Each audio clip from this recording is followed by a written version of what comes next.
My name is Dan Anderson, and I exist. Born in 1990, I live a good life, an unsimulated life, as one of the last generations to grow up with a childhood free of smartphones, social media, the internet always in our pocket or projected on our eyeballs.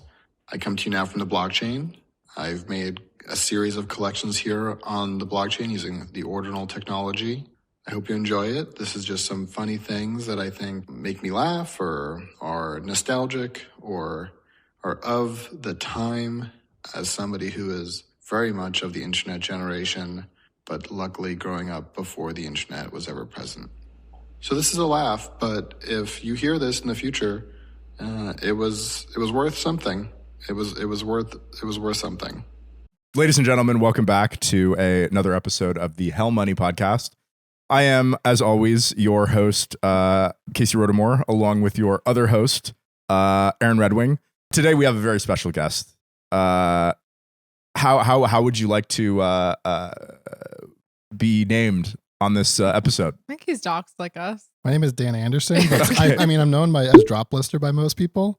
Internet nobody, it's like a gift to be forgotten by history. Yeah, absolutely. Yeah, absolutely. Yeah. History doesn't remember people kindly. Not people like us. I was going to start the episode with your audio inscription. So Oh, I think interesting. that'll actually Yeah. give you quite a that's me. complete like Oh, that was a good introduction. one. That Is was a that good the one. first audio inscription or was the fart before? You So would know. It's not the first audio inscription, but it's probably the first specifically like I'm making this for an inscription reason, maybe. Yeah, because I Just for Was- context, this is like in the very early days. Was it like sub 100 or sub 1000? I think it's like 665 or 668. I thought I was going to hit 666, but Uh-huh. obviously like fate we put should have that in done the right the inscription place. renumbering and made it such that could be 666. But it being Luke Dash Jr.'s code being 666 is important. I know you believe his name is Luke Dash Dasher. Yeah, but it's Luke it's definitely Luke Dash Jr. for sure. I don't think that's correct. It's definitely correct. It's much funnier, and therefore it's the correct. I Okay. like just Luke Jr.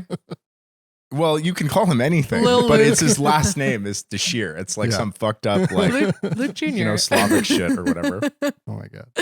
But yeah, I mean, you definitely, that audio inscription was really early. Yeah. I mean, yeah, sub I 1K. remember hearing it and was very like touched by it. I It was, cried. Yeah, it was Mhm. the first time that somebody made was like recognizing like, yeah, this is going to be around forever. Like you can't destroy this data. It was one of the first digital megalith core inscriptions, in my Yeah. opinion. Because a lot of the early inscriptions were just kind of like memes, which is fine, whatever. That's also digital megalith core in its own way. But like, it was because I don't think I even knew you then. Mhm. Like, when did we even start talking? Or like, I don't know. I don't know. I don't know and all of that. But I don't think I knew who you were then. Because I remember like, because you say You in still the don't know audio who I inscription, I am. still don't fucking know. It's all a persona. But like, I remember because you say my name is Dan Anderson Mhm. in it, and I was like, who Yeah. the fuck is I know. that? I was thinking about I was thinking about it in the sort of like a new medium sense of way, and I remember being in history classes, and you hear like these audios of like these are like the first. You hear about Graham Bell, and it's like I need you. Right? Isn't that like the first thing he said on the phone? I don't know. Damn. Anyways, there's like really old recordings, and you hear them in like classrooms. And I was just imagining, like, if this is successful, what about like kids in classrooms like 100 years from now having to hear this Uh-huh. audio? Yeah. Yeah. And also, Play this corny ass audio track. You know? they'd be like, you know what? This guy he inscribed Goatsy as well. Uh-huh. Like I'm really playing for the bleachers. Yeah. No, I think, do you still have, because you had I think I recently tried to find your website where you have all your inscriptions. What is that website? Ooh, I get a chill. Oh yeah, Free show show. away. No, man. because Yeah. I sent it to people. TheDanFiles.com. Yeah, It's a the total Dan- ego project. And, what I was interested in is, the reason I found the Bitcoin Ordinals is because I've been following digital assets on Bitcoin for a long time. Mhm. I was weirdly working on my own Bitcoin NFT protocol coded with Rust. I Uh-huh. was calling it Bitcoin Artifact. I Uh-huh. own the domain artifact.org. Uh-huh. And Whoa. for whatever reason, I was like needing to run commands, and I came across Just, which is your package, your Which crate. I'm way more proud of than any of this Ordinals bullshit. And I was like, well, what kind of person makes this? And I clicked into your GitHub profile, and I swear to God, the top repository is like Bitcoin NFTs. And I was like, what? You found it via Just? Yeah. No shit. That is wild. That's cute. Yeah. So I was like, okay, this is interesting. And then I plugged into the podcast and seeing what you guys were talking about. And I thought Ordinals were really, really, really, really smart. But so when was and that? then you Was that ruined before? it with Inscriptions. Yeah, I know, That's what I was right? gonna say. So that was before Inscriptions. Then. Yeah, for sure. Yeah, no, I was up in the Discord like early, like in September, being like, let me buy dick butt off of, on mainnet. I don't want it on Signet. Yeah. I want it on mainnet. And you were like, don't do it. We're on Signet only right now. Okay, wow. So you found that's a beautiful stars aligning. Yeah, story, and then I clearly. stopped working on my project. I was like, this guy's figured it out. Oh damn! What was the details of your project? Like, how did it work? It was sort of like if I were to code like something like Counterparty, but like from scratch. And some of the features of it that I liked were like namespaces, for example, was something I thought would be interesting. Versus like asset names. Like you could potentially, for example, imagine declaring like a rune name as like an open space, and like you can issue underneath it like openly, and kind of create like on 4chan there's like B, and then there's different like subfolders.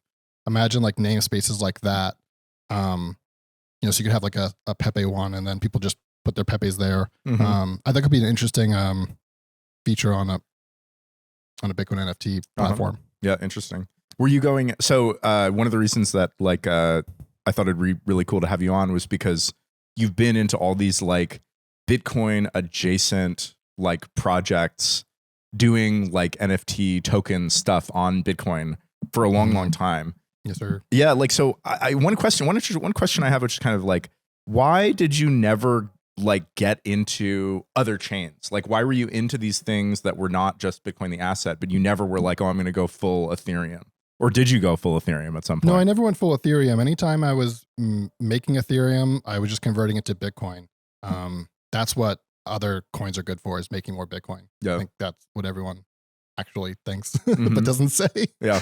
Some people don't do it though. This is honestly a PSA, because I've seen way too many posts in the last week or so where it's like, I mean, it's a meme, but I think they mean it for real, where they like call their mom. They're like, Bitcoin's at 100K. And like their mom's like, great. How much do you have? And they're like, 0. They're fucking like on Solana and Ethereum or whatever. Like, Yeah. Like heed these words. This is an important lesson. But yeah, no. I mean, I dwell on these things, I count, me and my friends mostly count the money we haven't made. Yeah. Any money we've made is 0. And like the money we haven't made is a lot. Yeah. Right. Yeah. So you count that and you cherish that. And that's really how you account for your crypto gains and losses, is how much did I not make? But for me, I was following Bitcoin. I came into Bitcoin through like my weird internet journey. I was big into domaining. And so for me, like digital assets, like just made sense already. Like I think like a .com domain is like a valuable digital asset. And I've been doing that since like 2004, just buying and selling those. So when I came across this thing called Counterparty, they had unique asset names. And I was like, oh, these could be like valuable like domain names are. Because I remember being like 14, trying to buy domain names, and like people were buying and selling 3-letter .coms for like $1,000, $2,000. Now those would be way more expensive. Yeah. And so I was like, okay, let me just buy up. I registered 1,000 asset names in Counterparty, and I was like, I'm just gonna wait. You're like, this is my They don't generational expire. wealth. It's really a tragedy of the commons with the blockchain. You're like chief in charge of tragedy of the commons. But you can register these asset names. They never expire. The cost of holding is like 0. You just like put the private key away and hope for the best. And when Ethereum came around, Vitalik was hanging out in like the Counterparty Skype chats. So he was just like a weird kid that we made fun of a lot of time. And what year was this, by the way? This would have been 2014 going to 2015. So like early 2015, basically for me. I didn't understand Counterparty when I first saw it either. I was like, that's weird. And I have this lens of like a lot of knowledge of like websites. So when I come to a website, I'm like really like critical of it. So like, for example, the Bitcoin Talk forum, I was slow to really go deeper on Bitcoin because I love forums. They really stole forums for us on the internet, unfortunately. But like that Bitcoin Talk forum is using like the default template of PHPBB. Yeah. And so like I knew that, and I was like, oh, this is like really low energy, low effort here. And so like I was like, move on. So same thing with like Counterparty. The website was just really terrible at explaining it. Now we have the terminology, about how to talk about meta protocols, NFTs, grails, floor prices, indexers, all these language that we can use now. But those lexicon takes time to like develop, right? Didn't exist at the time, so you had to be interested in Bitcoin, building on Bitcoin, and then willing to like do the work. And it was also at a time when it was way more popular to build like a clone of Bitcoin, or do an ICO. It wasn't like popular to build on Bitcoin.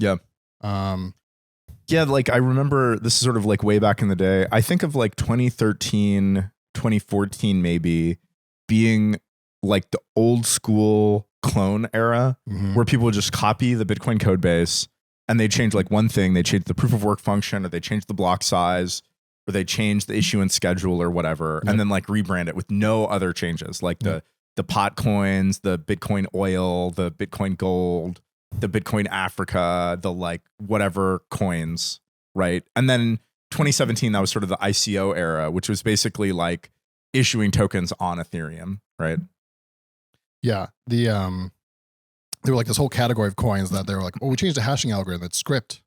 Or like, instead of 10-minute block time, we're going to do 1-minute block time. It's That's Bitcoin, better. But for weed. Yes. Yeah. This is one you only use for weed, guys. This is the one.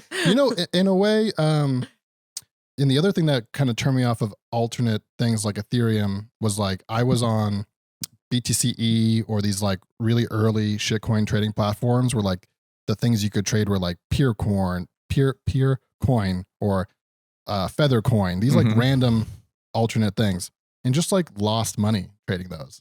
So I was like, lesson learned here. And then they worked like a year later. So all the money you lost, all the money you didn't earn. There was one time I bought 500 Ethereum for $200 and then I like sell because I was like, what am I doing? I want the Bitcoin. So I just have always thought like Bitcoin is, just kind of like the revolutionary breakthrough, and like there's no second firsts. Like it's we only have one internet. And it's also something that like benefits from network effects. It benefits from adoption. And if you have like, if you're looking for like a scarce digital asset, like I'm literally just re-saying what you said. Like there's no reason to go for number two, right? And Bitcoin has this kind of lead. It has this kind of prominence that like, it's like, why would you buy, Litecoin or whatever, But we know why, because it's the price is low. Yeah, because the price is low and it's going to stay low. It's going to go up. Yeah. So like this is like a dream for like having a guest on the pod. You brought a whole timeline. It's incredible. Yeah, it's good. Do you want to just start like going through the timeline of? I mean, yeah, because nominally this episode we're talking about Counterparty. We are talking about Counterparty. Like we haven't really given the spiel. I'm sure we'll talk about many things. Yeah, now you have to switch to Professor Drop Lister. I'm an old man. I need my glasses. But we've talked about Counterparty in passing many times on the podcast, but never really gotten into it like in depth. And I have like quite a fondness for the Counterparty community. It was never part of it or anything. I like it. I like it too. I like the Rare Pepes. Love Rare Pepes. I think it's the first instance of a sort of like crypto native culture appearing that was interesting. Kind of in the same way as like Milady's, for example. Like Milady's has like a very specific, very like weird, like crypto specific culture. It's not like a ripoff of some other thing. It's not like a derivative. As opposed to like CryptoPunks. CryptoPunks feels like very crypto at this point, but it is just kind of like pixel art. It doesn't really have like a culture. I always felt like Counterparty had like this specific crypto culture and was maybe the first instance of that, like period. Yeah.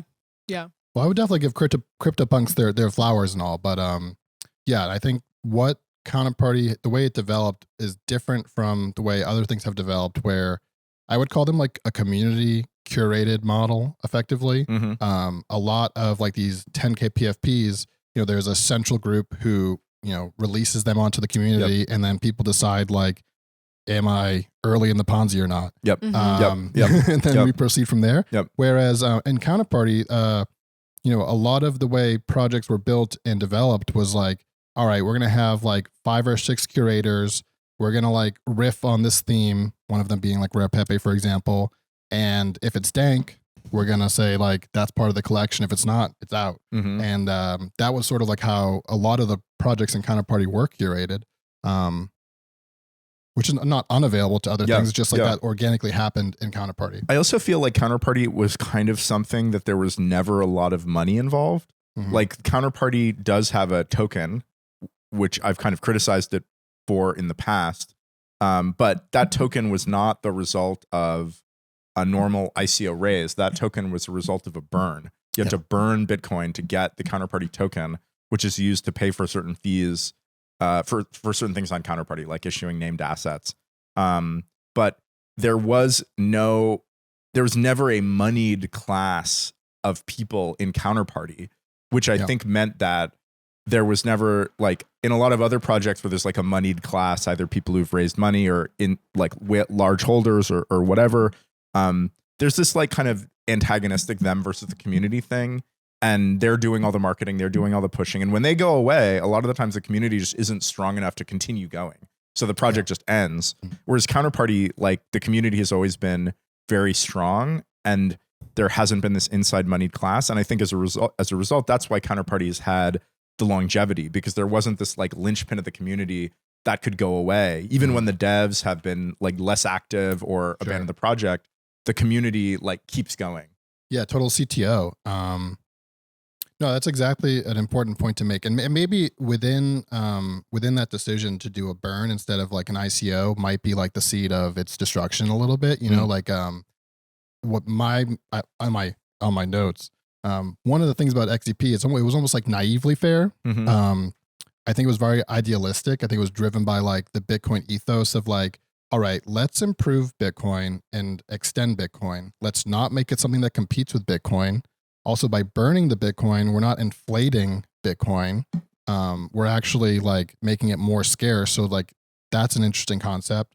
And then from there, like it sidesteps a bunch of legal things that were not clear at the time. So like a central person gathering money and people are giving them money, the Howey test and these things like this. Yeah. So the way Counterparty was launched, it was announced in January 2014, coded mostly in 2013, and it was done. Like the code was ready and working with a wallet, with a built-in DEX. And it was like, let's do a token generation event. I think I consider it like the first like minted coin on Bitcoin is XCP, in my view. And you could burn Bitcoin and you would get XCP at a certain rate. And that was open for like 5 or 6 weeks. And like 2.6 million was generated. But because that didn't go to anyone, like the devs, if they want to participate, they have to burn their own Bitcoin. Right. So skin in the game. Yeah. There's all like alignment with, they were doing what they thought was aligned with like Satoshi's vision, which has become a funny phrase. Yeah. But like, that's what I think they were doing. And they were also anonymous at first. They were like 3 anon devs. They launched it, worked. The context of when it was launched, if you understand what else was going on at the time, it was very different from what was going on. Like there was this thing called Mastercoin. Yep. They did an ICO. Was Mastercoin the first like meta protocol?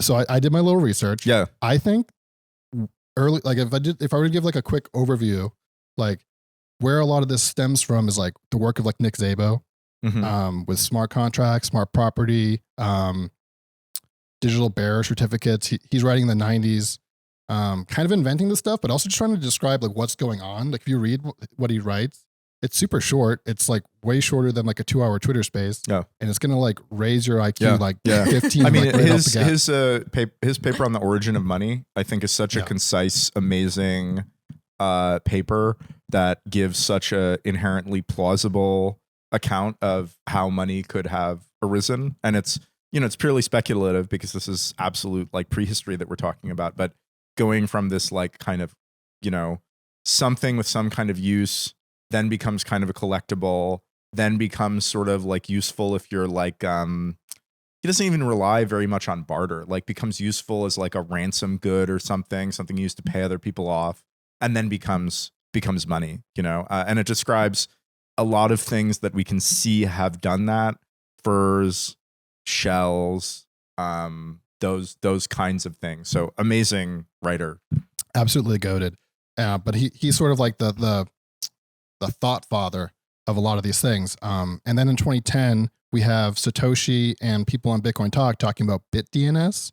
This is the precursor of what was then implemented as Namecoin. And it was always conceived as something separate, a clone of Bitcoin. Like, hey, let's generalize the model of Bitcoin and make new things. And that's where you get Namecoin, separate blockchain, but creating a different asset class with a blockchain. Probably like the first example of that.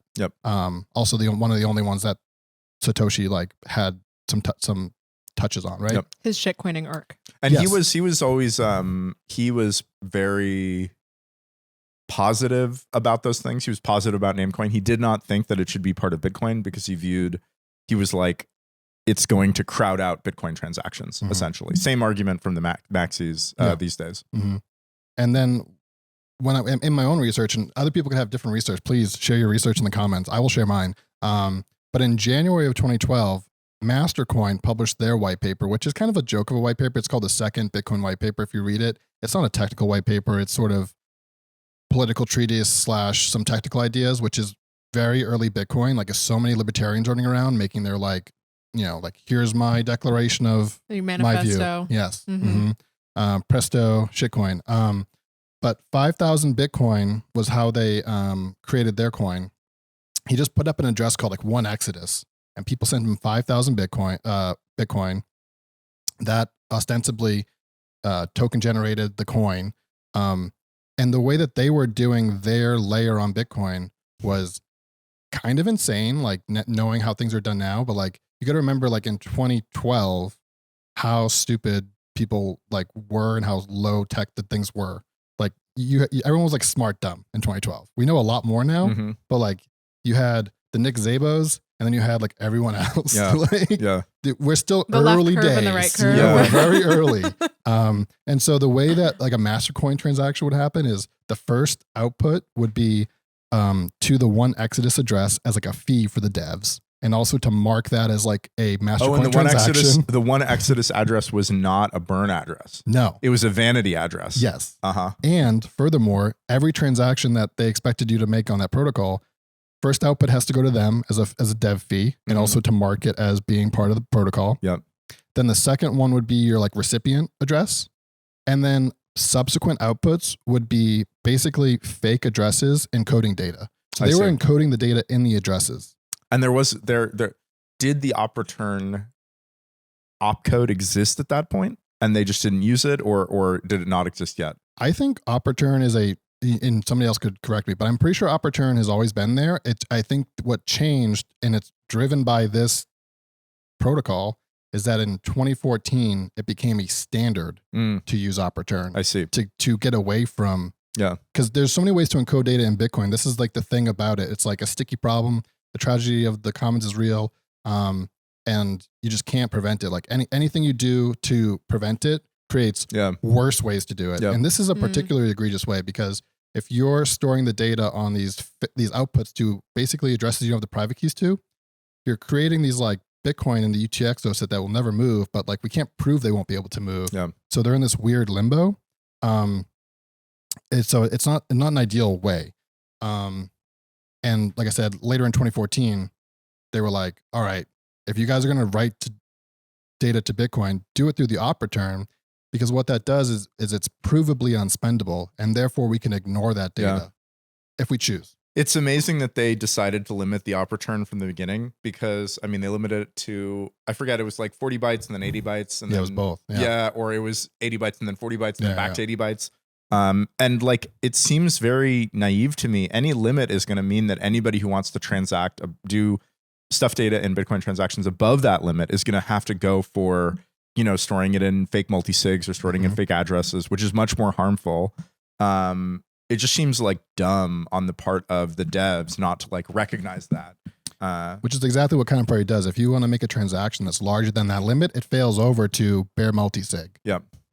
Which is a very egregious way to store data. But for some people though, that's they like that. They're like, I'm going to pee in public. Yeah, I think that's the worst, dumbest argument. You see the stamps people make that argument, and I think it's Can you explain this to me? Yeah, so the stamps is essentially like a counterparty derivative protocol. and it stores the data for content like images in bare multisig. Correct me if I'm getting any of this wrong. What is bare multisig? Bare multisig is where you have Bitcoin outputs. The normal way to do multisig is that the output is the hash of a script. And then when you want to spend it, you reveal the script, which contains like the multisig spending conditions. Mm-hmm. Bare multisig is in the outputs of the transaction directly. You put a list of public keys and you say, okay, it can be spent by 2 of 3 of these public keys or 4 or 5 of these public keys.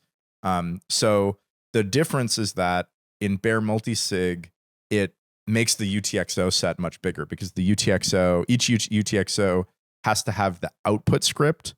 And for bare multisig, instead of having a hash of a script, you have the private keys, the list of private keys, which is larger.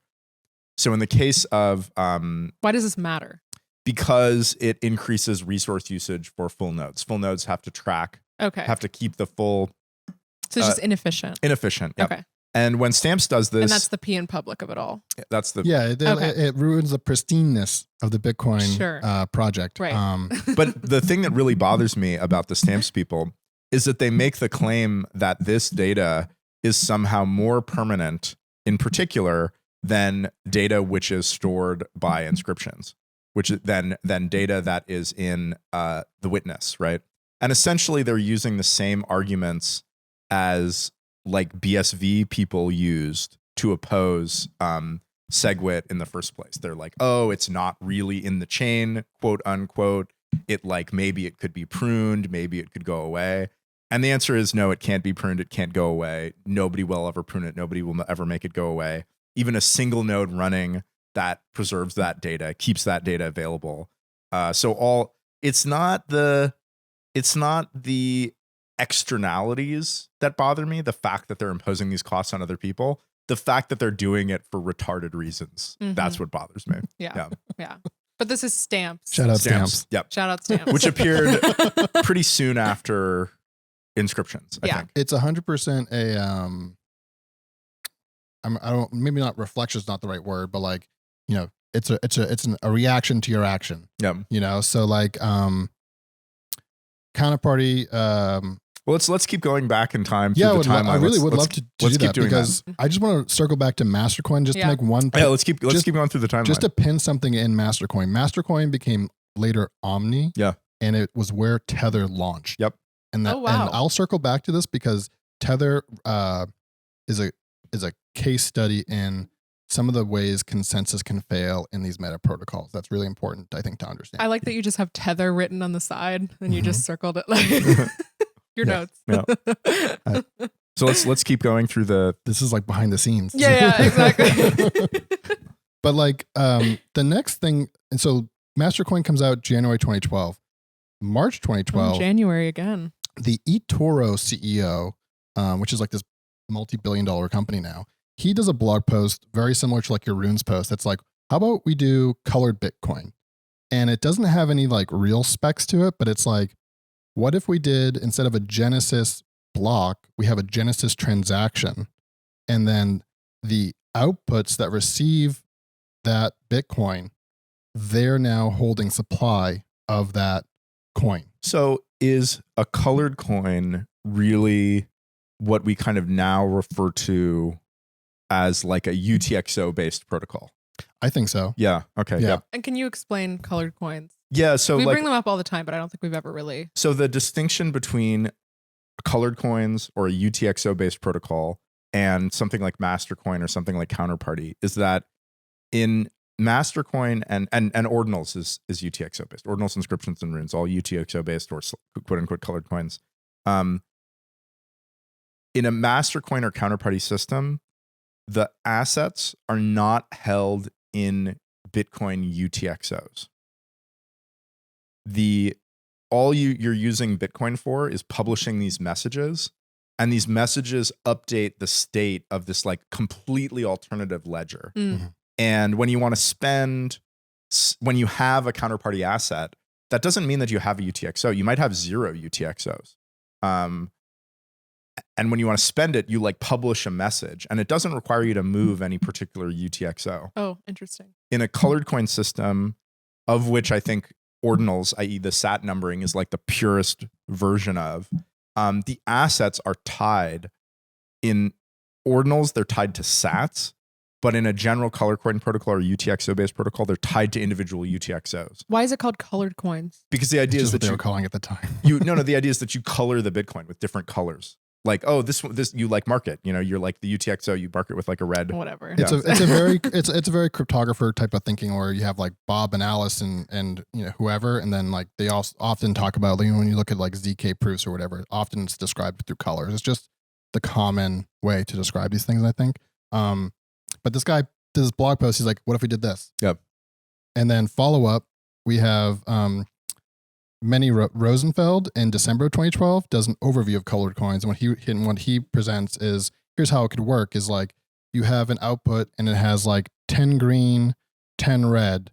We're gonna read that top to bottom, and then on the output side, we're gonna match it up. So like if we have two outputs, like those are like red first, and then whatever I said, red or green, yeah, and then it's red green. Yeah, we're gonna read it top to bottom, not dissimilar from how you work, where it's like what's on top is like the sat you're moving, for example. And that goes out there. Also, no information around like how we'd issue these, just concepts. And then what we get later that year is an actual white paper. This is coming out in November of 2013, so it takes a while for these thoughts to come together. Mm-hmm. But you have the eToro CEO, you have Manny Rosenfeld, you have Vitalik Buterin, you have this founder of what's called Kolu, and they put out a paper that says like, here's how it's actually going to work. And the way that their implementation of color coins worked was that we're going to have the genesis transaction idea, mm-hmm. and you'll be able to have a non-reissuable and a reissuable asset. And the op return, this is very funny to me, but they're going to use op return to help inform it. The prefix was CCP for Colored Coins Protocol. Let's go. But also, like, imagine if that was like what was very popular now, like the propaganda around that. And then basically the BTC in the transaction represents the supply. So if you want to issue a token with, X supply, you need to bring to the table that much Bitcoin, mm-hmm. Because you're going to color all that Bitcoin and move it forward. And Kolu actually goes and implements that, VC funded. And this is where Vitalik starts to come into the picture. But also, like, I don't know if you studied Kolu or not, but like, no. The way that it worked is they were padding on the transfers. They would pad each output with 10,000 sats, and they would say the first 10,000 are not colored. And we're going to put that there just to make sure we're not creating like dest outputs. Mm. And so like if you wanted to send 10 of something, you would send 10,010. Oh, interesting. So it's kind of funny that you also landed on this like 10,000 Yeah, that's number. 10,000 is the default postage, what I call postage, like the default value that Ord will create UTXOs, both to avoid creating dust and to pay fees in the future without having to merge in new outputs. That's really interesting. And I would give yourself more credit about saying that how Ordinals works is colored coin. I think it's actually an improvement on colored coins because one of the things that made colored coins hard to implement was this risk of uncoloring them. If you were to mishandle your transaction, you could lose your greens and your reds, and now it's all colorless. Yep. However, with Ordinals, I don't think you can like, unless the miner does something where they like don't take a certain number of fees they're due, they can like destroy and take a range out of the play. Oh yeah, they can destroy newly created sats. Yeah, no, I think so. Ordinals, the sat tracking, as I've said before, like it's a case of independent invention. Johnson Lau, I think in 2011 or 2012, maybe 2011, posted on Bitcoin Talk about his idea for like bonds, where you could like issue a bond and like it was exactly sat tracking. It was the same thing. It was top to bottom. It was the issuance schedule. And I think it has real advantages to the point that I'm surprised that none of these protocols like used it. Well, no, let me go. The advantages are when you do an Ordinals transaction, you don't need to include any additional data. You don't need to include an op return. You don't need to include any instructions. It's fully encoded in the order and size of the inputs and outputs. That's a major advantage. Maybe that's the entire major advantage. And you have to have like the full belief that like the sats I'm moving are like really good. Like these are really important sats. Yeah, important sats. So I was going to say like, oh, why didn't people come up with this before? I think maybe one of the reasons that it didn't take off in 2011 or in later colored coin protocols is that it's actually really cumbersome to use for fungible tokens.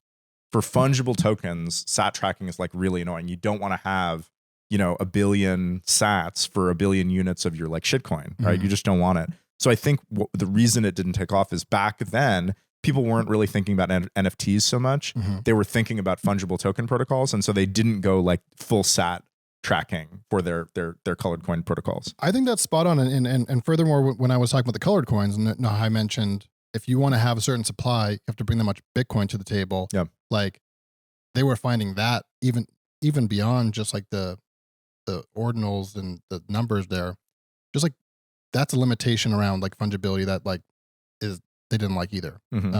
Just at like a even simpler basic level, they were like, it's weird working with sats that are colored. Like it's just clunky. Seems weird. Now I do feel like the term colored coins is a bit outdated. Like I think it should be coins of color, right? That's right. Coins of color. It's That's just right. a little something about the way that you guys are saying it sounds a bit off. Yeah, today. indeed. are we saying it with a hard R?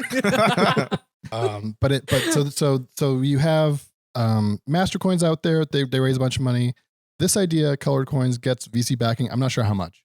Counterparty comes around. I think it's inspired by Mastercoin, but as I described how Mastercoin works, like there's a lot of like obvious weird aspects to that. And it's not just a UTXO model. They were doing UTXOs, but then they were storing UTXO, like what runes or counterparty put in the opportune, they were encoding into addresses. So it's like both. They were doing account-based and UTXO-based in this weird A counterparty or convoluted Mastercoin? Mastercoin. Oh, interesting. Okay. So it was kind of convoluted.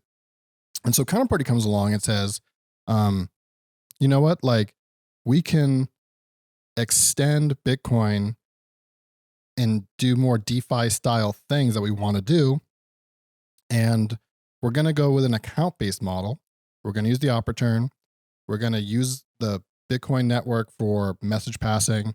We're going to validate those messages on a secondary code base. We're going to build our own ledger. And we're going to just like do more with Bitcoin and non-Bitcoin than you can otherwise.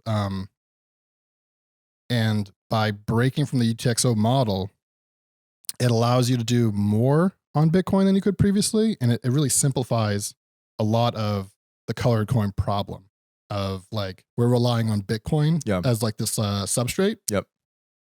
Let's just do a ledger. Yeah, you can do whatever rules you want. You can do anything. You're untethered.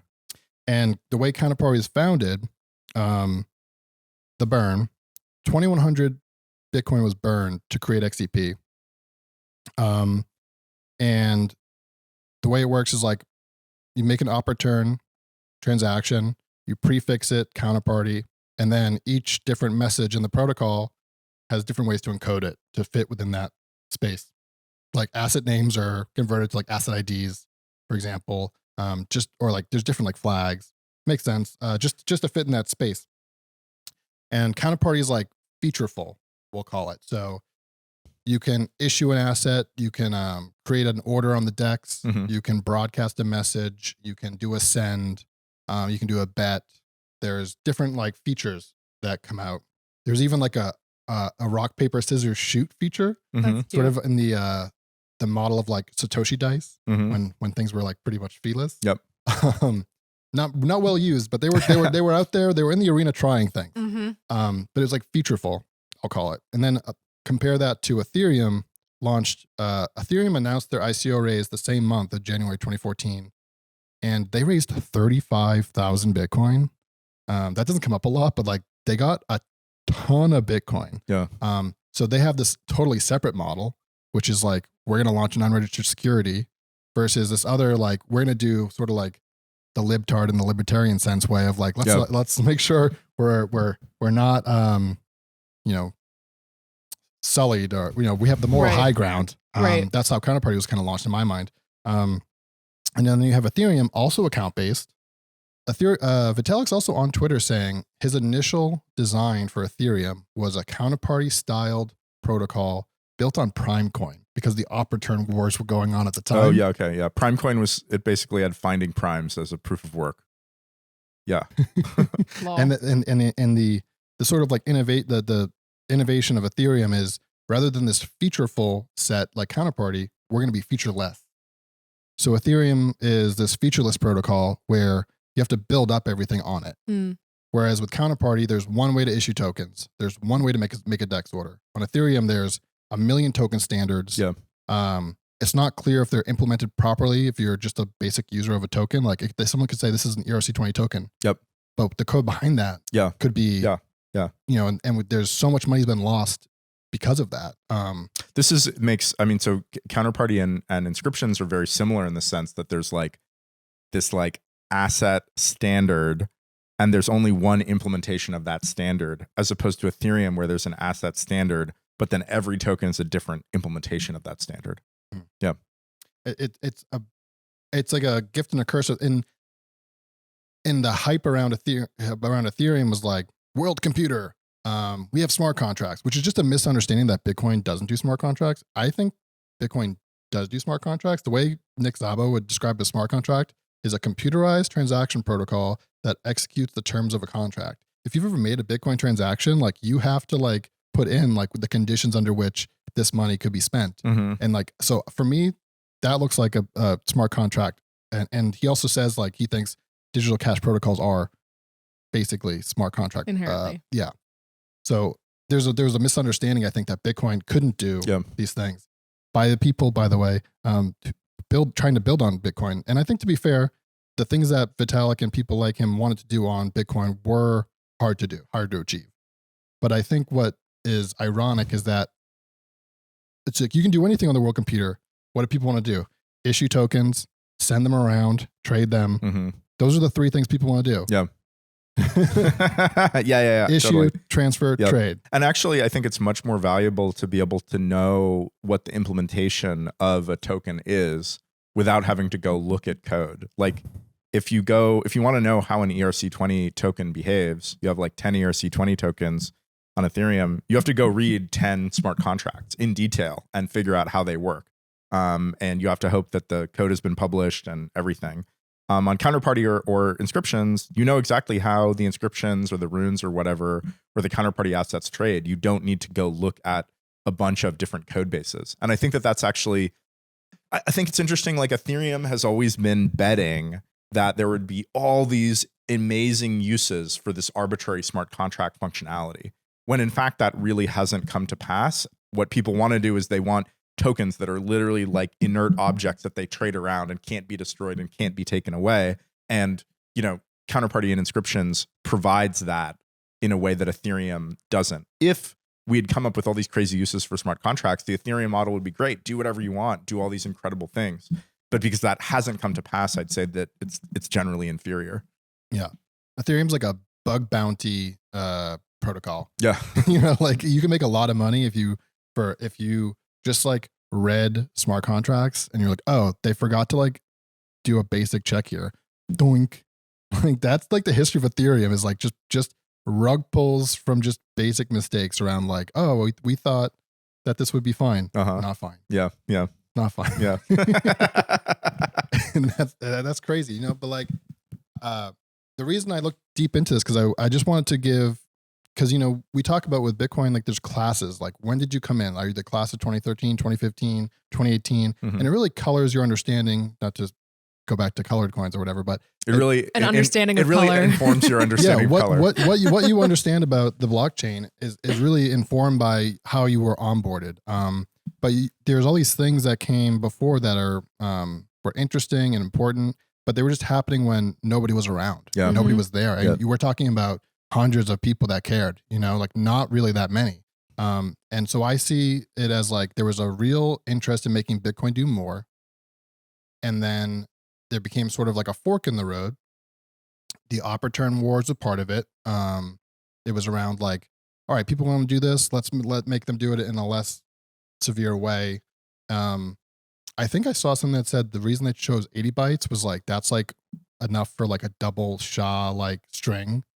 Oh yeah. I mean, something like that. I think 40 bytes, they were like, oh, that's a 32 byte hash, but like, okay, maybe you want to, I think again, going back to the mistake of limiting Opportuns, is that the attitude of the core devs was always like, okay, listen, 80 bytes is enough. You can stick a hash on there and then you can just reference data that's somewhere else, without acknowledging how difficult data availability is, making sure that that data stays available. If you just reference a hash, well, then that data can go away. And we know now from, and also what Bitcoin does, what Bitcoin solves in part, it's message ordering and data availability. It's these two things. And so being like, oh, well, you get message ordering, but you don't get data availability. That's why people kept sticking things in bare multisig, right? And we know now from the Lightning protocol, from working on Lightning, data availability is like really hard. Making sure that like data stays around is hard, and writing all these other protocols, data availability is hard. So I think it's also like a failing of the core devs to be like, okay, we don't want them doing this, but they're not just looking for message ordering, they're also looking for data availability. And if we don't give them unlimited op returns, then they'll keep using bare multisig. It's almost like there was like one tribe, and then like it splintered. People talk a lot about around like the block size wars, but this is like sort of like before then, where you have people who want Bitcoin to do more, and then you have other group people who want to do more with Bitcoin, but they want to do it in particular ways. So like side chains, for example. But like saying like put it in a side chain in 2014, even today, it's like, what does that mean? Like what, like, like we have like Liquid, and that Blockstream was really pushing Liquid for side chains. Their side chain called Liquid. They were like, all right, we're gonna do these layers, or Lightning. I'm always personally skeptical of like, let's just make another peer-to-peer network, as if that's like really easy. I think it's like a real difficult thing. And with Lightning, for example, you know, it's like we need these watchtowers, and there's this concept of cost of node option, CONOP, and like the option of having like a Lightning node that you operate is fairly high. You have to be like technical. There's a lot of costs involved. The cost of node option for like Ordinals or Counterparty, it's like you have to run a Bitcoin Core node and add a little bit more code and like to derive these additional indexes. So it's like if you're running a Bitcoin Core node anyways, the additional cost is reasonable. And we're not building another peer-to-peer network. We're leveraging certain things about the Bitcoin network. What just popped into my brain is I saw Gavin Andreessen. Do you know who that is? He's like an early contributor. He was saying like of Counterparty, he was like, use op return. That's what it's there for. But I think his opinion was like any good project wouldn't create new currencies, wouldn't use the blockchain for long-term storage, and wouldn't use it just for its peer-to-peer network. And it's like literally what we're doing with Bitcoin right now. But he was like, any good project wouldn't do that. Which I just thought was an interesting like thing, tidbit I came across. Save me, I'm rambling. No, you're rambling straight. Dan, this is like probably the most like informative episode we've ever done. We usually just make up misinformation back and forth for an hour. It's sort of like there was the ball sort of like rolled away from Bitcoin, and the people that were interested in building in layers of like side chains and Lightning and things like that were happy to see it roll away. They were like, fine, go do stupid things over there. And there was always this concept in the community of like, if they find something out that's smart, like we'll just take it back. Like the software, we're gonna like. I mean, that's how I think now. Yeah. What year are you referring to with this? Around this like 2014, 2015 time with Ethereum, like I think Ethereum was the first project that got a lot of mindshare and resources. I mean, they got 35,000 Bitcoin. That's a lot of like ammo to like go off and build something. And for a long time, it was like it didn't look like it was going to work. Yeah, because they got the Bitcoin and they were still working on it. It's not like they finished it and then raised money. And it looked like it was fucking dead. And their foundation was running out of money. There was like, they had like months left of runway. And then like, I don't know, God touched them. Right. As he likes to do. But like, but more recently, there's like other things, like just to touch on other stuff, but like RGB, Taproot assets, Liquid, Rootstock. One of the things that those platforms focus on that I don't is like not of interest is like confidential assets. Like people want to flex their NFTs. People want they don't want to confidentially own Why would you want the that? most Yeah. high-powered, coolest thing. Yeah. You want people to know you got that. Yeah. There's literally no other purpose. You want to hide your Bitcoin, but everything else you want to wear like fucking a Rolex. Yeah, why would you have a Rolex just like in a hidden compartment? You can't see my Rolex, but it's there. I swear, baby. And it's a big part of like consensus building too. So like, some of these technologies that you can't even build like an Explorer, like, part of the success of Ordinals is like, you can go here and you can see it. Like part of the success, even though it's probably one of the stupider things out there, BRC20, is that like you can look at it and say, okay, I think I understand it. Like there's these like, there's like technical aspects, and then there's like the wetware of like the humans around a thing. Mm-hmm. And you need to make sure that like you're not so esoteric and technical that like the abstraction is just beyond people's ability to like understand and grok and like engage. And you got to balance that. And I think, Ordinals has really hit it. Like what I think is great about Ordinals, I like Counterparty. But it's like, that's what I've been doing since 2015. But when Ordinals came around, I was like, this is cool too. And what I think it really smartly does, it's built on a solid foundation of like, we're going to do this FIFO algorithm. And like, that's easy to grok, even if you don't understand the total like implementation of it or anything like that. It's like, okay, yeah, we're gonna number stats this way. I can agree to that. And so that's a solid base for your consensus that you can build. Even it's clearly supported a large group.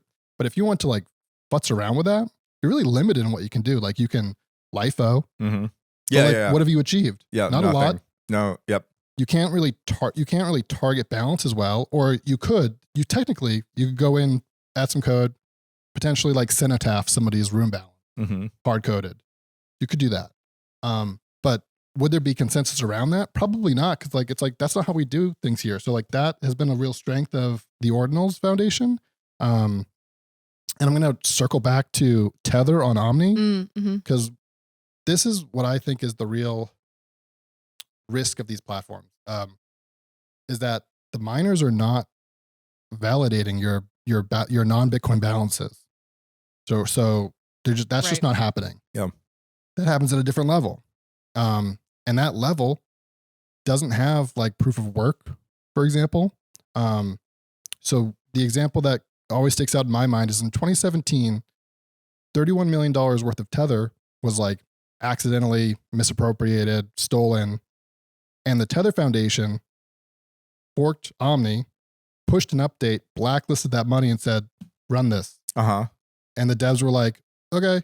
And they rolled it back into their thing. Yeah. So you have these economic nodes that can have outsized power that you don't see in Bitcoin. You see in Bitcoin, it's very difficult to make changes like that, like brute force.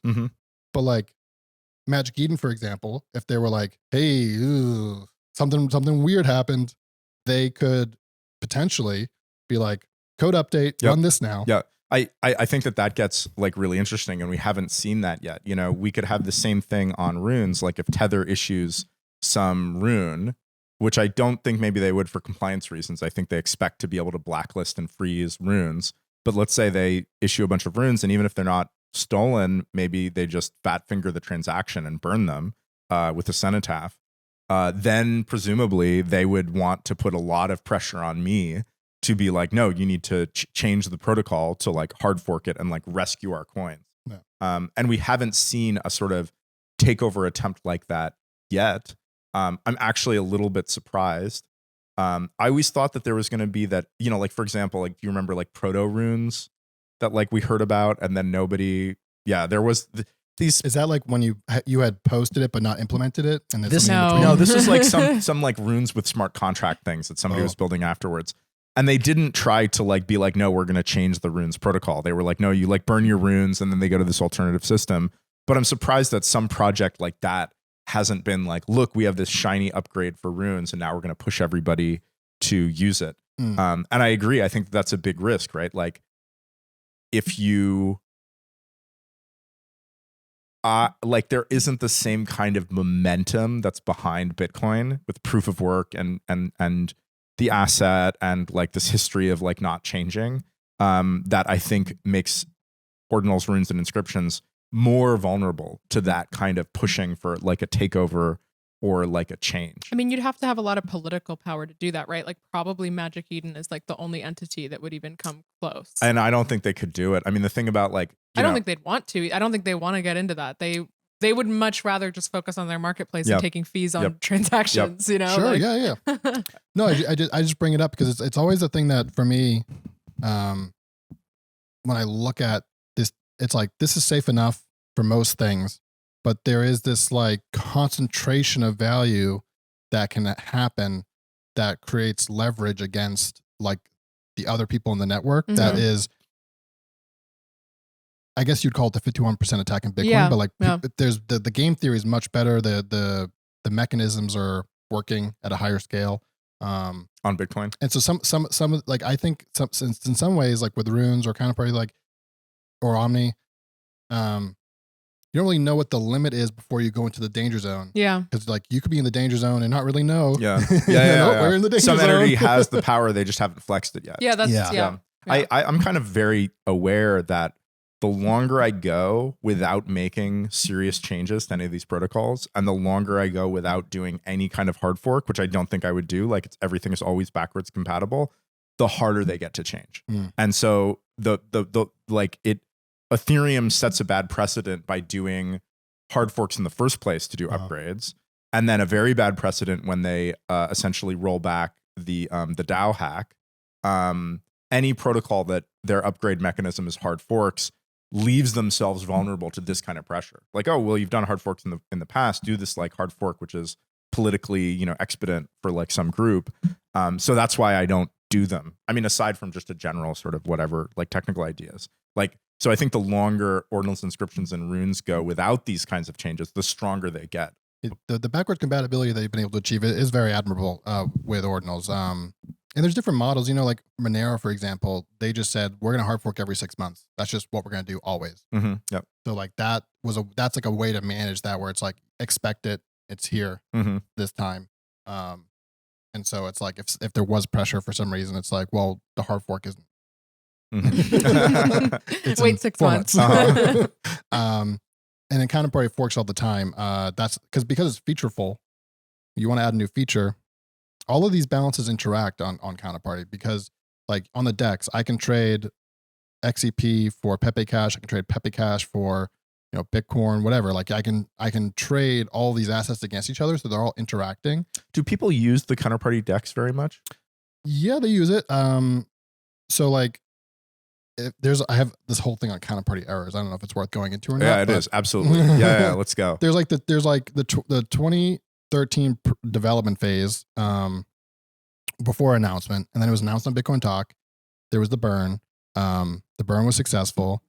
The first asset issued besides XCP was Test. I feel like it's like Chef's Kiss. It's not like Fehu.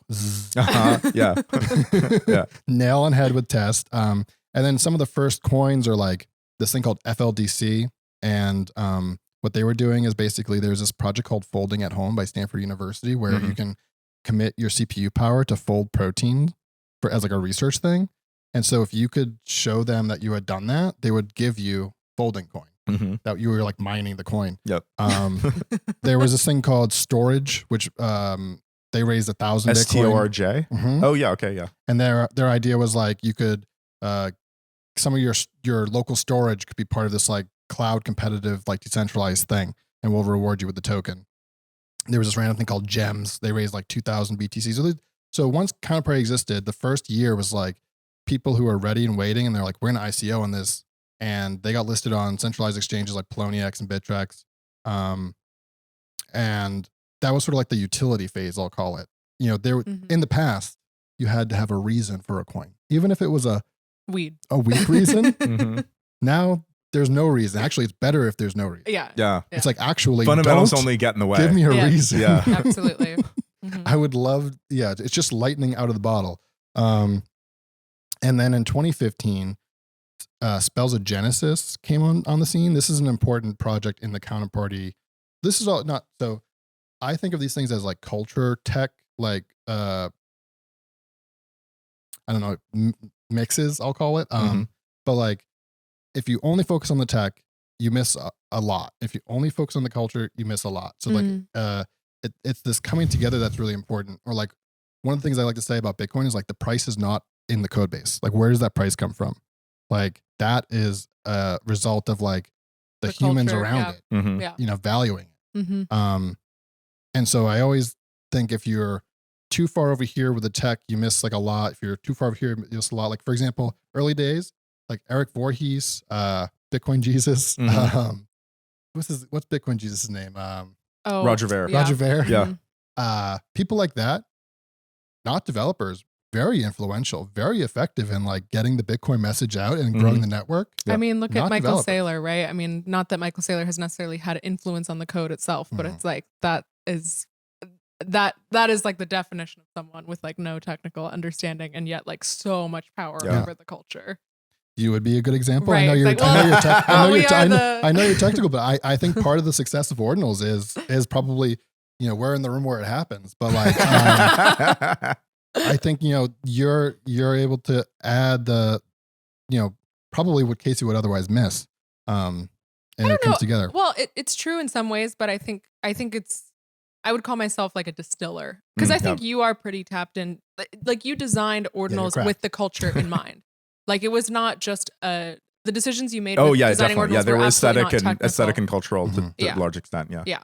Yeah, I think I mean I feel like it's like you're talking about like the right and the left curve basically. Like it's like the, you know, the super dev versus like the super cultured, like no technical knowledge. It's like at either extreme of the horseshoe, that's where like the magic happens. And it's about like fusing the duality. Yeah.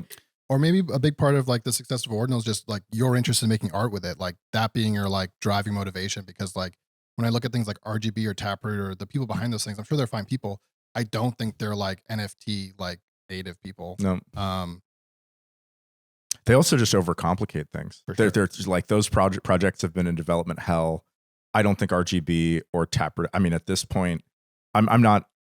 I don't know if they're ever going to get any traction. Mhm. Like the longer a project goes in development and rootstock as well, without getting serious traction, the more pessimistic you should expect its future chances, right? Mhm. If a project is like 1 week overdue, you expect it to be completed in like 2 weeks.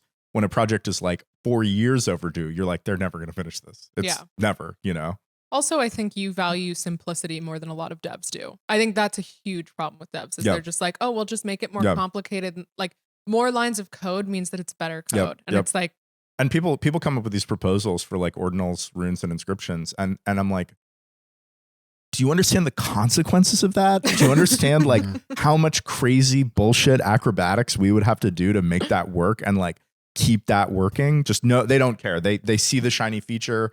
They see like the number go up because they can show the feature, and like they don't take into account the complexity of actually implementing it. yeah. Cut the last like 15 seconds. We don't want to cut that. What part? What? Where we alienate the users of your platform. No, He does it every I don't episode. care. He does it every I don't episode. care. Yeah, I'll they, tell they the user. expect it at I'm this expect point. it. Yeah, I'm kidding. But not to steer the conversation back to Counterparty. No. but to steer the conversation- Let's steer it all the way back. This is what we're here for. Mm-hmm. So like what comes onto the scene in 2015 is this thing called SOG. This is still pre-Ethereum. Spells of mainnet. Genesis. Yeah, Spells of Genesis. And they were a company that since 2010 had been developing a digital trading card game on an app. And so they saw Counterparty and they were interested in Bitcoin and they were like, let's make trading cards with this. And the first card they made is called FD card. And you could be somebody doing the FLDC folding at home thing. And you could like redeem your FLDC to get this card. Hmm. And that's considered like one of the earliest like trading cards, the FD card. And then you have this gentleman named JPJA, really early experimenter, who had been doing things in 2014. And he broadcasts this token called Olga. You've heard of Olga? Mm-mm. So this guy, he issues a token called Olga, supply of 1 in 2014, and it says, my one and only. And then in 2015, he does a broadcast from the same address with a base 64 encoded PNG of him and Olga, his girlfriend, smooching. Nice. Very early. Okay.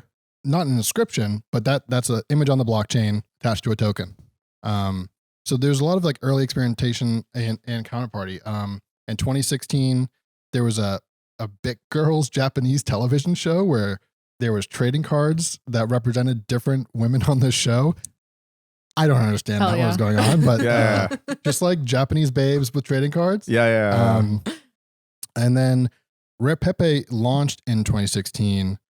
And this was something that like didn't originate necessarily from Counterparty. Like Rare Pepe has been a thing that's like it was like in the internet culture. Like in 2015, there was like this famous, like this guy did like an eBay auction where he was like, I'm selling my 1,200 Rare Pepes that you've never seen before. And it went to like $100,000 bid and then got closed down. And so, but like, so Rare Pepe on Counterparty comes out of that, but it's not necessarily where it starts. But this guy, Mike, shows up and he says, hey, I made this card called Rare Pepe. And now it's famous as like the Nakamoto card.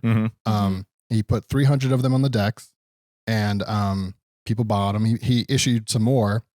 And then the several that he released, he airdropped Pepe Cash onto all of them, which is like the meme coin of the project. And so that got people really excited. And then people were like, I want to make my own cards, not just you, Mike. Like, so what they did is they came up with like scientists. This is all like silly now, but like the idea was I don't find it silly. I find it very serious. So basically it was like, how do we now, we have people that want to make Pepes. It's important that they're rare. How do we make sure they're rare?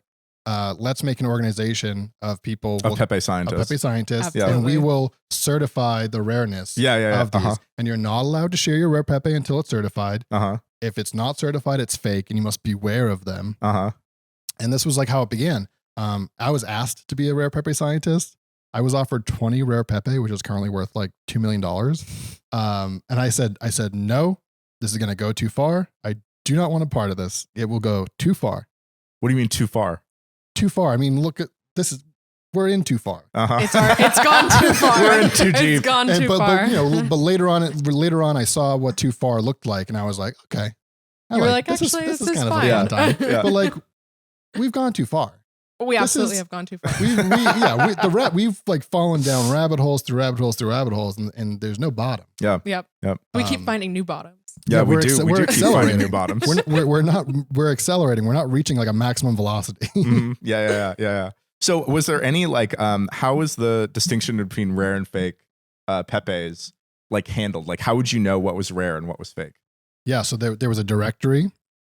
And a directory is a counterparty feature. No, it's the website. Okay. All right. Okay. Official website. Okay. There we go. Yeah. Cool. WordPress blog. Yep. And it was like, here's series 1, here's series 2. And if it was published there, it was certified. If it wasn't. But what was the criteria for the science itself? So, I mean, it's really technical. It's pretty hard to get into. Well, there was a couple of things. It had to be the file had to be a certain size. There was a starting template that you could use. Like the card border. There was rules that put in place around supply because people were creating like one of ones or there's only 3 of these or there's only 10 of these. And the guys collecting were like, I don't like that because I want them to have a complete set. Oh yeah. There's only 3 of them. I can't make a complete set. Yeah. And so they put a threshold of 100.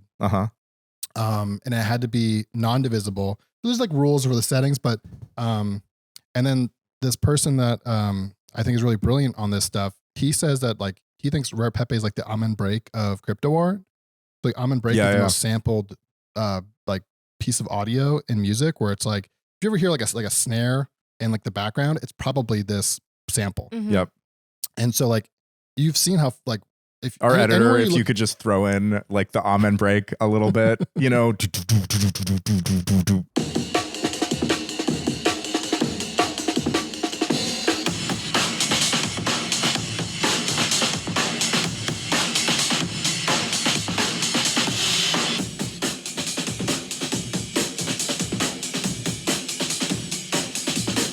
Everywhere you look though in crypto art right now, which is what we were calling at the time, NFT didn't exist as a phrase.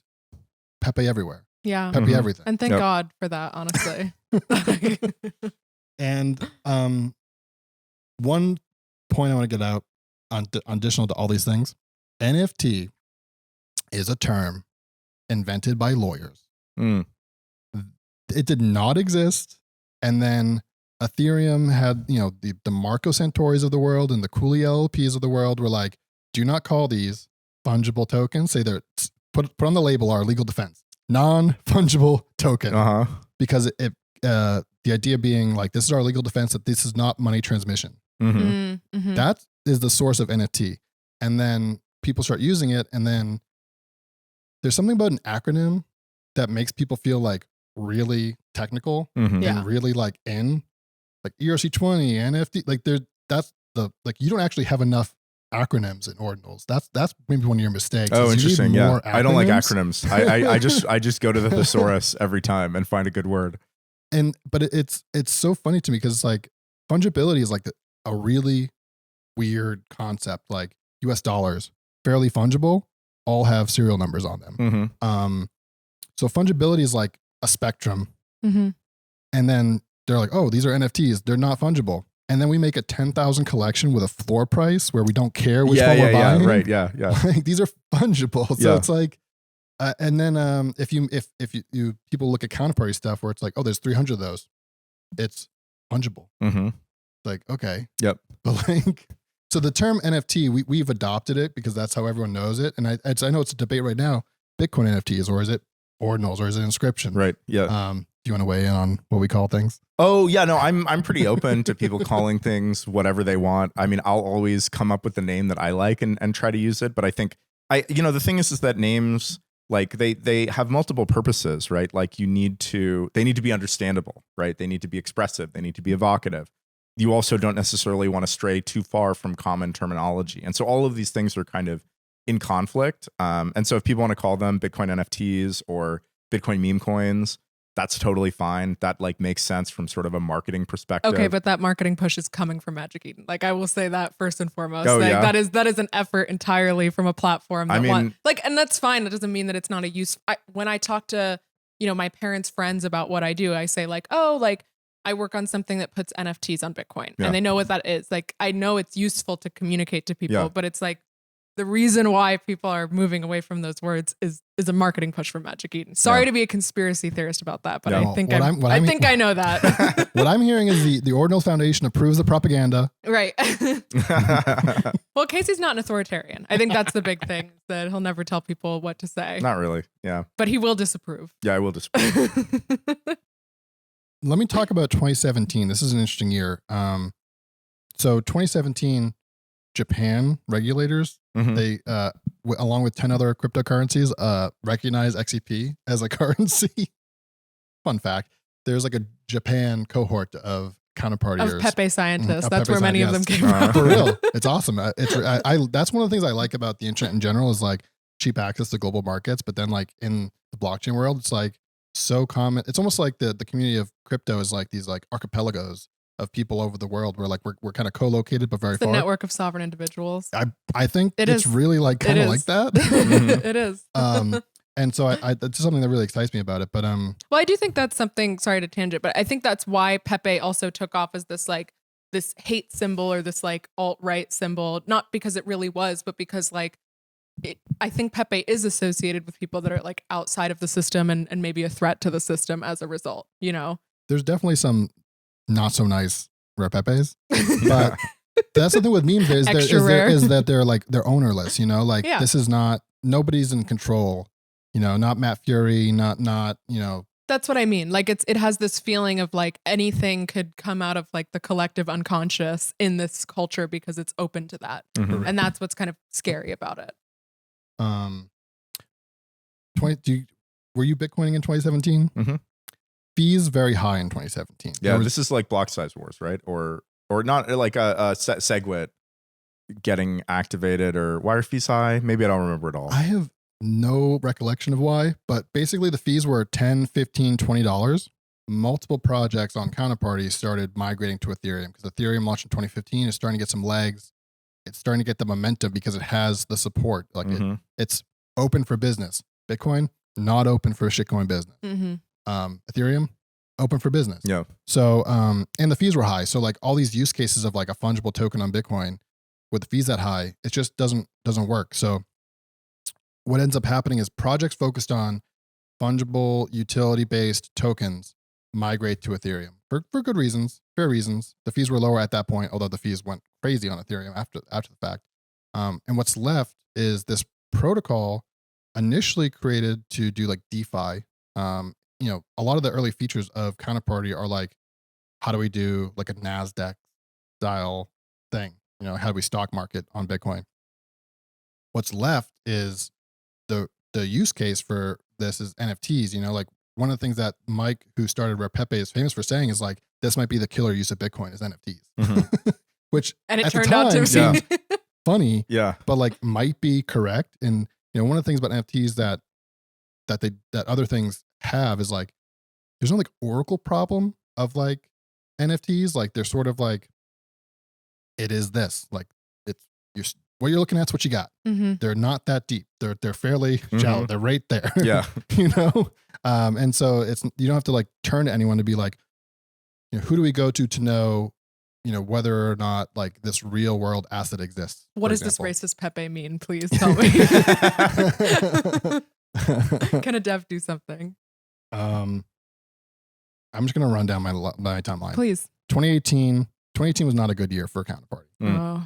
All these coins started to get delisted from places like Poloniex, BigTrex. They also start going bankrupt or getting like, shut down by the government. The coins, the projects, different centralized exchanges. Oh yeah. There was, and then in 2018, I would be remiss if I didn't say there was this event called the Rare Art Festival, January 2018 in New York City. And it was Counterparty users and Ethereum users put together a festival to be like, what are we doing here? And there's like crypto kitties, there's crypto punks, and there's a famous live auction that happened where somebody bought the Homer Pepe for $39,000 in a live auction. It's a one of one Pepe, and it's Homer, and he says Homer Pepe, and it's like has like misspells and stuff. That's and I was in the room for that, and it was super exciting. It was like, guys bidding 40 grand on an NFT right now. It was like, what? And he was wearing a hat that said 10x. Brilliant. He buys it. I remember afterwards being like, the energy was like electric. It was like the possibilities are open. The hole goes much deeper. And I actually feel bad. We were on the way to like the bar afterwards, and I was like, this fucking guy paid like 40 grand, and he overheard me and didn't go to the bar. Aw. But that guy sold that later for like $400,000. He 10x. He 10x. But it really cracked open the aperture for like, because at the time NFTs were not expensive. It was like $5, $10 or free, often free. Like, let's just send our memes around. And if you could make a few bucks, it was like cool. But that was like, oh, this is like a different level. Like you could make like potentially like life-changing money with this. And I think that was like a breakthrough moment for not just Counterparty, but also Ethereum, because it was all like together at that time. And then XEP is delisted in 2019. And there's sort of a dark age, 2018, 2019, 2020. It's like the dark age. Yeah. I actually launched a project in 2018, and it was the worst time to launch anything ever. RIP. It's called Bitcoin. Shell. Bitcoin pumping right when this episode comes out. And then, other important events. And because now I want to get back to Ordinals and like, because I think my main point that I want to get across is that all these things started on Bitcoin. There's reasons why they flowed away from Bitcoin, and we're coming full circle now. And I think one of the reasons Ordinal is so successful, besides the reason we already mentioned, is like timing has a big aspect to it. Have you thought about that? Yeah. I mean, I'm curious what I don't know. I mean, I feel like Ordinals could have happened a lot earlier, maybe. Obviously SegWit like helped, but you could have done it with like pay to script hash or any sort of weird construct. As far as like market timing, like I don't really know. No, not really. I haven't thought about it too much. What do you think? Yeah, no, I think it has a lot to do with timing. There was something in the air maybe, but like here are the tailwinds for Ordinal. When it was launched, Bitcoin was like at a low, and it's only been going up since. So anyone that was like interacting with Ordinals and has accumulated some Bitcoin through it has like a wealth effect happening. Yep. That's a great growth. Like, right. You don't want to launch a protocol while the trends look like this. Yeah. Yeah. So that's a big boon. Also, NFTs on Ethereum, Tezos, any other altchain, all-time low. If you look at the charts for NFT trading, it's like 2021, 2020, 2021. Oh, ooh, 95% price reduction. So anyone that's hitched their wagon to NFTs is now like seeking alpha effectively, Mhm. you know, because we're down bad. So that's happening. And then also you have, and this I think was a huge part, was you had Stacks, Bitcoin Cash, and Solana backed teams looking for growth. Mhm. You know, Ordinals was super quick to have wallets, like Yep. shockingly quick to have Yeah. wallets. Yep. Yeah. You guys, I mean, you released a fully functional Ord wallet through the command line, but No, I mean, Xverse was functional really, really Yeah. early. Yeah. I think Yeah. that also comes from the fact that it is UTXO based and really leverages existing Bitcoin tech. Like if you had a if you're working in your favorite programming language like JavaScript or Python or whatever, and you have some libraries that do Bitcoin stuff, they construct transactions, you can do ordinal transactions very quickly with a few modifications. It doesn't require, building out a whole code base. I think it's interesting you bring up the point of like the early companies kind of getting in and building the infrastructure for ordinals early, because I think there were certain groups that were happy to pivot to ordinals and add that into their like business model. And namely, I would say Stacks companies were kind of the bulk of that. Mm-hmm. But then if you look at like something like OpenSea or like more like NFT style businesses, a lot of them did not embrace ordinals and still don't. Yep. So it is like, I think, a big part of it is like you kind of already had to be doing Bitcoin stuff in order for that to be a viable model. But yeah, Stacks was down, Bitcoin was down. Like these companies that were trying to do something on Bitcoin were like sort of waiting for something to pick up. And I think they kind of took ordinals and ran with it. Like it was crazy how fast the Stacks companies just went complete full pivot. Yeah, I mean, they probably weren't making much money. And like you said, like the assets were down. And so they had ramped up teams and expertise and attention, right? But the assets were doing badly. And so those teams were probably looking for other things to do. And I think even now it's like,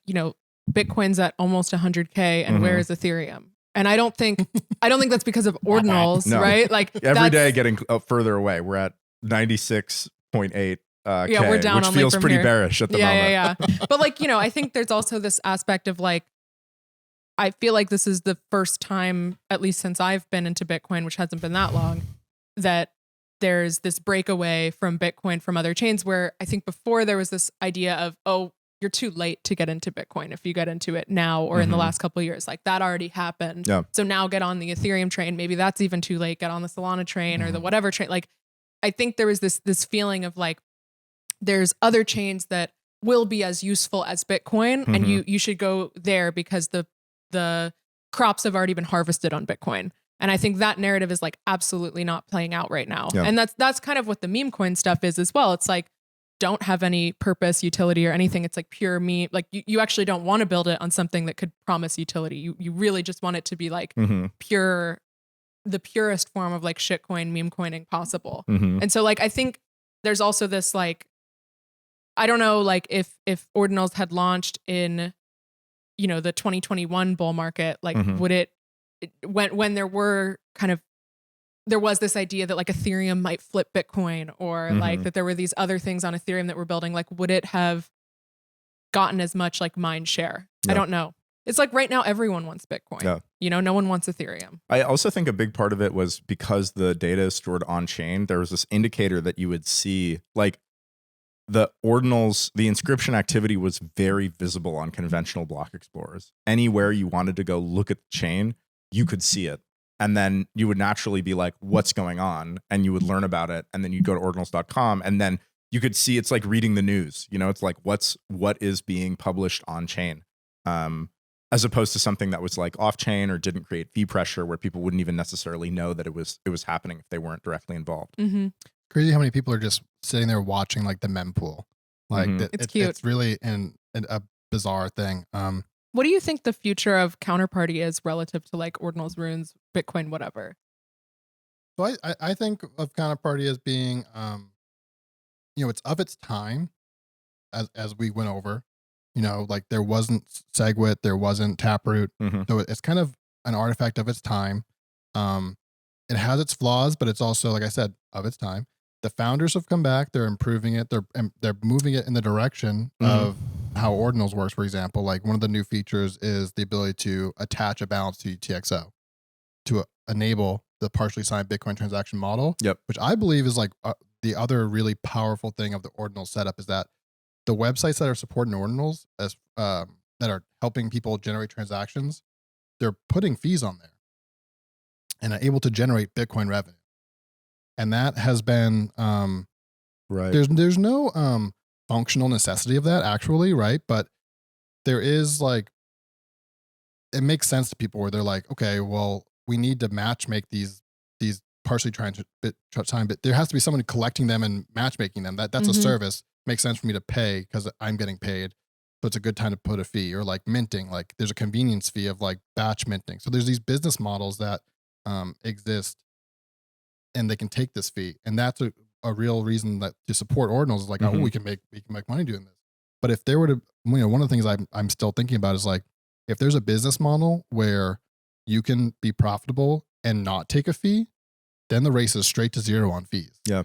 And so that's also a little like weird risk. I think you've solved the incentive problem. The counterparty was like I said, like naively like fair, like, and it apologized for a long time about it. And like, you don't need to use it in too many places of the protocol. You can avoid using it all the way if you want. And people do. So the tokenomics were not totally correct. But with Ordinals, it's like this partially signed Bitcoin transaction, like you can have a viable business helping people interact with this economy. And that's a big part of the glue of the infrastructure, I would say. For sure.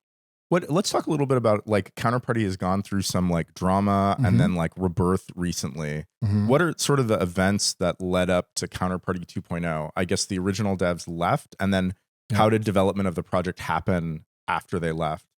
Yeah, so like the long arc is like founders were anonymous, launched it, and then they became unanonymous, were running it. Basically, because they had launched it the way they did, weren't making a ton of money. They weren't, 35,000 Bitcoin up. So they made a company called Symbiont and sort of focused on like what was at the time called like private blockchain work. Like they were working with the Overstock CEO, was Preston Bryn, I think his name is. Something like that. He was weirdly present in the White House during January 6th. But Nice. he was interested in like, let's do stocks on this thing. Realized like maybe that's not a good use case for the Bitcoin blockchain because of the things you need. Like there's so many things you can't do with Bitcoin, right? And so they go off and found companies and sort of like not abandon it, but like they're like they've given it to the community. Just like Memento Mori. Gifted to the community, right? This is a classic move. Yeah. And then it was left community takeover, whether they want it or not. and for a period of time, there was a Counterparty Foundation run by different members of the community that were like voted in with token votes and stuff. And then the foundation became sort of like a farce, where it was sort of like rubber stamping things like, oh, the foundation's doing this, but really it's maybe like one or two individuals, and then you say, oh, it's the foundation, it's not us, it's foundation. And then the foundation went away. And a lot of the infrastructure ended up on like the shoulders of one person, just through a number of factors. This is what I've heard, that like at some point there's like one or two Counterparty full nodes running that everybody is relying on. Yeah. For sure. Could be. Yeah, could be. Yeah. But how much is that a problem or not? What's the number of nodes you need to have sufficient safety for what you're doing? It really depends on the scale of the volume and things like this. Like XDP, for example, has a lower market cap than Memento Mori. So like we're talking about like the Counterparty token. Yeah. Damn. Yeah. Damn. We're down bad. But that person has done a great job. But I think what happened is basically the founders saw the opportunity in Bitcoin reignited. They have and they're really the only people positioned, because I've tried to like kind of take over Counterparty myself.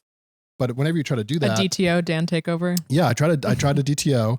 But when you pursue that, you start realizing like, oh, I should just make like my own thing. Like what then, and deal with none of the technical debt of this. Yeah, the technical debt of Counterparty is horrendous, right? It's in Python. It's a mess. It's very complicated. It's Python. There's a movement towards Rust over time. It's not doing anything that needs like super advanced code anyways. I find it to be a very like accessible code base personally. But they are moving closer to Rust over time and making improvements that make it more how you'd expect things to be. But the founders came back, and they're really the only people that can take it over in this like way that the community accepts. Yeah. Yeah. You know, like imagine you go away and somebody else is running Ordinals for a while. If you wanted to come back, I think most people would be like, yeah.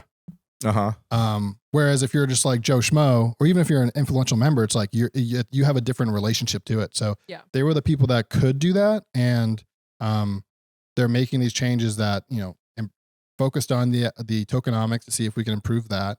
Is that, you know, to have a strong token to work around is an advantage that Counterparty has, that like Runes and Ordinals don't, but you do have that Bitcoin fee like layer that's super important. If that were to go away, I think it would be like what's gluing us together right now.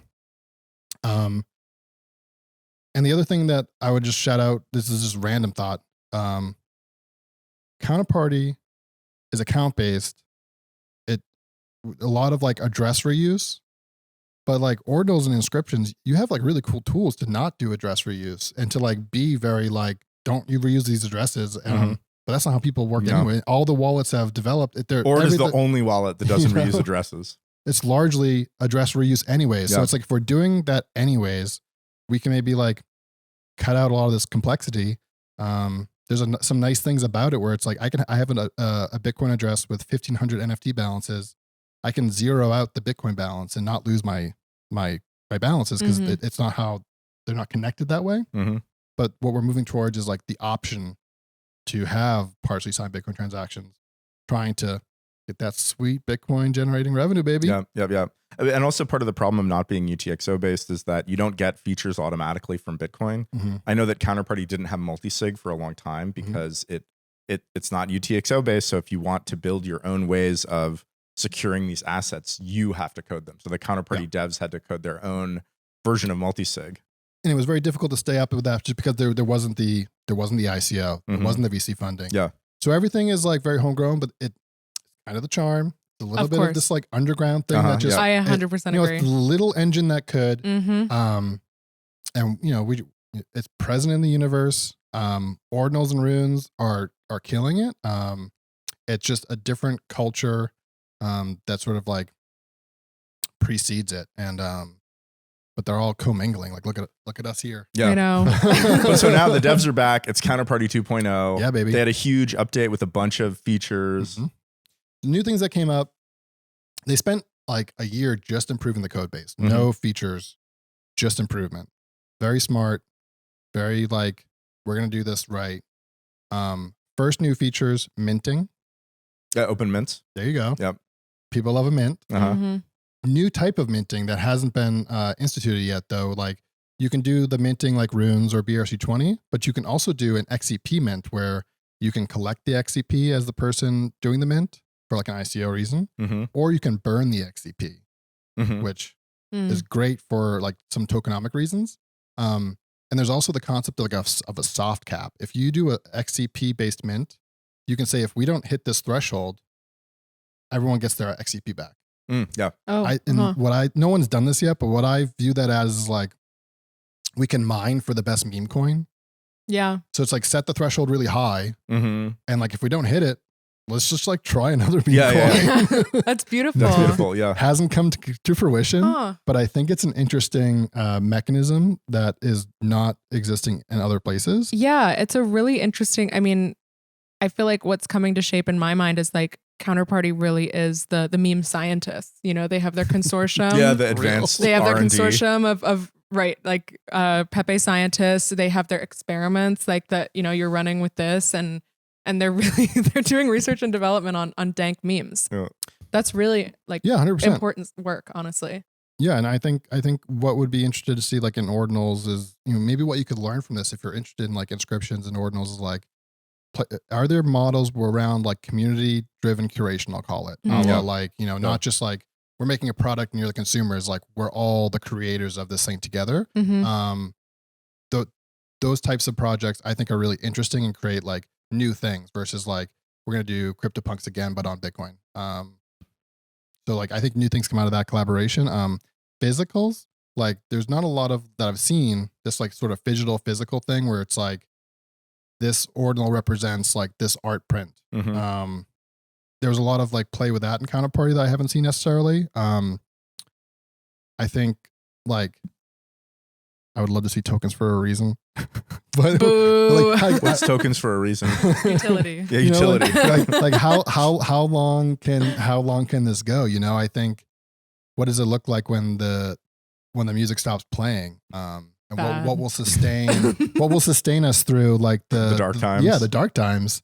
You know, I think Utility. and then what I'll end this on from my part, and I'm happy to go talk about anything you want. But I'd love to go drinking soon at the Ordinals meetup. At the Ordinals meetup, let's fucking go. Is like you guys might be so like Bitcoin Uncensored is this thing that I haven't talked about, but it is a podcast that was basically like shirt off time. Counterparty's growth was sort of driven by a podcast called Bitcoin Uncensored, the same in very similar way that Ordinals Inscriptions been sort of like promoted by this podcast. Mm-hmm. And one of the classic things that happened with their podcast is they broke up. Oh, huh. And they broke up. And they broke up over Pepe Cash. And so they both received Pepe Cash for free to their wallets. Mm-hmm. One of the hosts said, I can't sell this because I can't dump on people. That's like not moral, right? That's not right. And then the other founder sold his and remodeled his kitchen. And this became a very contentious moment in their life. You guys have just launched a token. You could be We don't have any of it. We don't have any of We it. don't have any Please memento don't mori. send us the token. Or That's going to be the end of Hell Money podcast. Yeah. Yeah, I mean, I would probably be the But you kitchen bucked the trend. remodeler, realistically. I mean, I think I'd sell it. I think I'd insta dump it. Memento mori? Yeah. Yeah, I guess Yeah. so, right? I don't know. I mean, literally, we don't have any and no one sent us any as far as I know. I mean, I think people have to the donation address. Like the, Oh, they have? Yeah. You've already dumped it. Yeah. Okay, I see. Yeah. I've already seen some in like a wallet. I'm like, oh, fuck. I wonder what ideological issue we could encounter that would make it impossible for us to proceed. We've like encountered a lot of ideological problems. I don't think there's much. I don't know.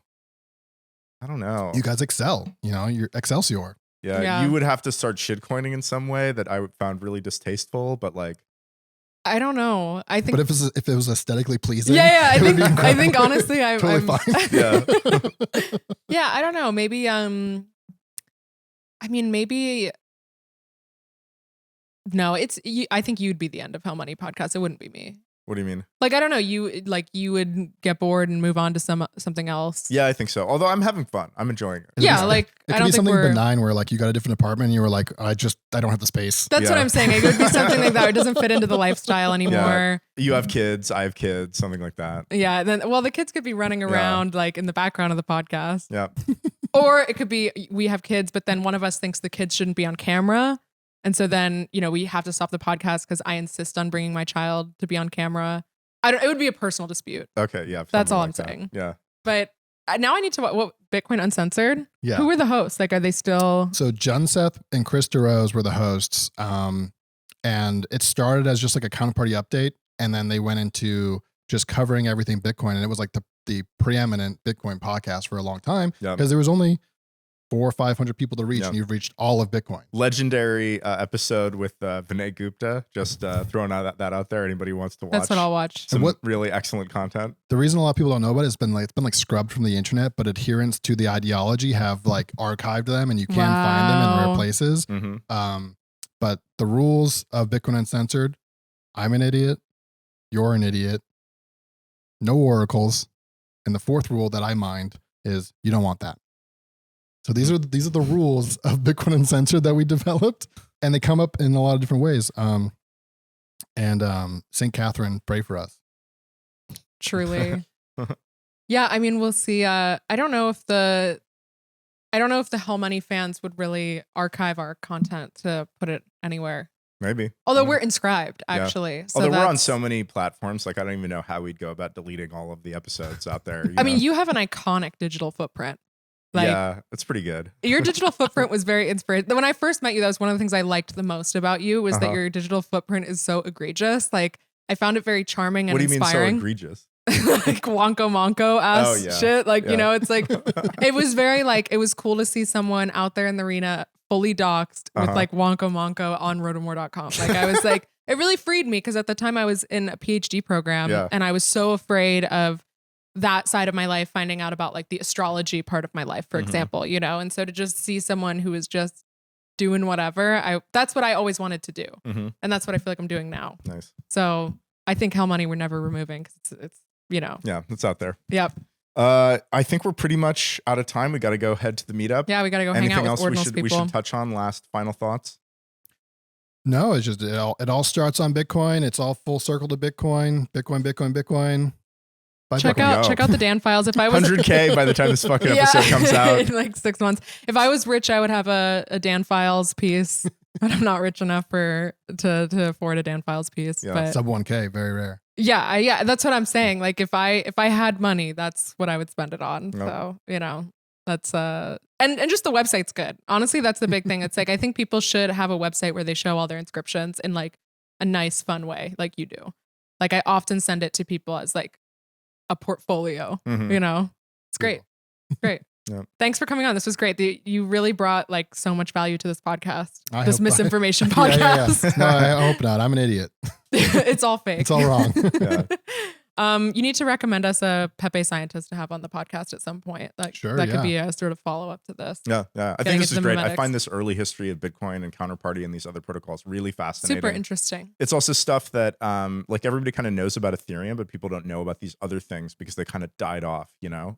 So I think it's really fascinating. It's also where all these protocols and where a lot of these ideas, you know, come from. Especially Counterparty, I think, is especially salient for the emergence of the unique digital crypto culture in a way that like what a CryptoKitties digital culture or Bored Apes digital culture, like no, like there are these things, they're sort of centralized, they're pushed on the masses by this like from upon high, whereas Counterparty is really this like crazy like organic thing. And I think Ordinals and Inscriptions can only hope to aspire to that level of culture and creativity. Yeah. Be more Delulu. Absolutely. Yeah. And I think to your point about like you need the culture and the dev stuff, like there's been, you know, there's quite a bit of like documenting on the dev side of Bitcoin. There's sort of this like digital money kind of like Michael Saylor, Maxi style cultural arc, like more thinking about Bitcoin as like a geopolitical thing. But there's this whole cultural aspect of like true degen internet culture that I think is interesting to learn about. Yep. I love it. All right. Thank you so much. Namaste. Bye guys. See you later.